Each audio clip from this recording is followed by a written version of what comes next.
अस्सलामुअलैकुम, welcome back to महानूर्स vlog. कैसे हैं आप सब? उम्मीद है सब ठीक ठाक होंगे। आज हमने बनाई थी चिकन शनवारी। बहुत ही मज़ेदार, बिल्कुल रेस्टोरेंट जैसी थी, लग ही नहीं रहा था कि घर पर बनाई है। और ये बहुत ज़्यादा मज़े की बनी थी। आप लोग ज़रूर ट्राई कीजिएगा। उम्मीद है आप लोगों को मेरी रेसिपी अच्छी लगेगी। अगर अच्छी लगेगी तो काइंडली थम्स अप। चलें रेसिपी बनाना शुरू करते हैं। सबसे पहले हम ले लेंगे एक अदद पैन, जिसमें शामिल करेंगे 6 टेबल स्पून ऑफ ऑयल या मेल्टेड बटर, जिसका टेस्ट आप लोगों को ज़्यादा अच्छा लगे। और फिर हम यहाँ पे शामिल कर लेंगे 1 kg चिकन। हड्डी वाला भी था और बोनलेस भी था। पूरा जो होल चिकन होता है उसके आपने इस तरह से पीसीस करवा लेने हैं, तो वो आप इसको मतलब उसमें इसको बनाइएगा।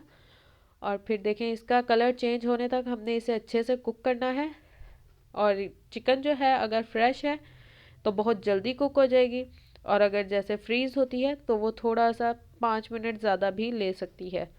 लेकिन इस तरह से देखें, आपने इसे अच्छे से ऑयल में जो है पकाना है तब तक जब तक कि चिकन अपना कलर चेंज ना कर ले।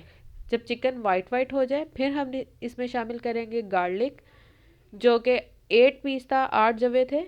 और उसको मैंने इस तरह से जो है ग्रेट कर लिया था, बिल्कुल फाइन। आप चॉप कर लें या बारीक ग्रेटर की हेल्प से ग्रेट कर लें। और साथ ही इधर हम शामिल करेंगे 1 टीस्पून ऑफ सॉल्ट।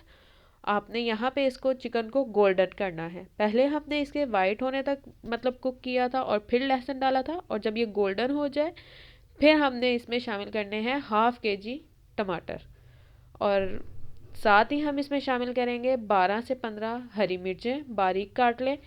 यहाँ अगर हरी मिर्चें तेज़ हैं, बारीक वाली हैं, तो आप 8 से 10 अदद डालिएगा, ठीक है। इसके अंदर बहुत कम स्पाइसेस डलती हैं, लेकिन ये बहुत मज़ेदार सा बन के तैयार होता है। ये देखें, इस तरह से टमाटर डाल के हमने इसको लिड दे देना है। टमाटर भी अपना पानी छोड़ेंगे और चिकन भी अपना पानी थोड़ा सा रिलीज़ करेगी। तो और ये अपने पानी में ही कुक होगा, इसमें कोई एक्स्ट्रा पानी नहीं डलेगा। हमने डाला आधा चम्मच कुटी हुई काली मिर्चें और आधा चम्मच ही ज़ीरा। उसी टाइम मिर्चें कूट के डालिएगा या पाउडर उसी टाइम करके डालिएगा, उससे ज़्यादा अच्छा और स्ट्रॉन्ग टेस्ट आएगा। इसके अंदर साथ ही आप चाहें तो आधा चम्मच जो है वो चिली फ्लेक्स भी डाल सकते हैं, बस। और इसके अंदर कोई भी स्पाइसेस वगैरह ऐड नहीं होती। चिकन की मैंने लो टू मीडियम फ्लेम पे भुनाई कर ली थी और इस तरह से ऑयल रिलीज़ हो गया था, मतलब चिकन बिल्कुल रेडी था। फिर हम इसमें शामिल करेंगे 2 टेबल स्पून ऑफ ऑयल, देसी घी या बटर, और साथ ही इसे गार्निश करेंगे फ्रेश कोरिएंडर लीव्स और जिंजर के साथ। उम्मीद है आप लोगों को मेरी रेसिपी अच्छी लगी होगी। अच्छी लगी है तो kindly give a good comment and don't forget to subscribe my channel. मिलेंगे नेक्स्ट वीडियो में। ओके, टेक केयर, अल्लाह हाफिज़।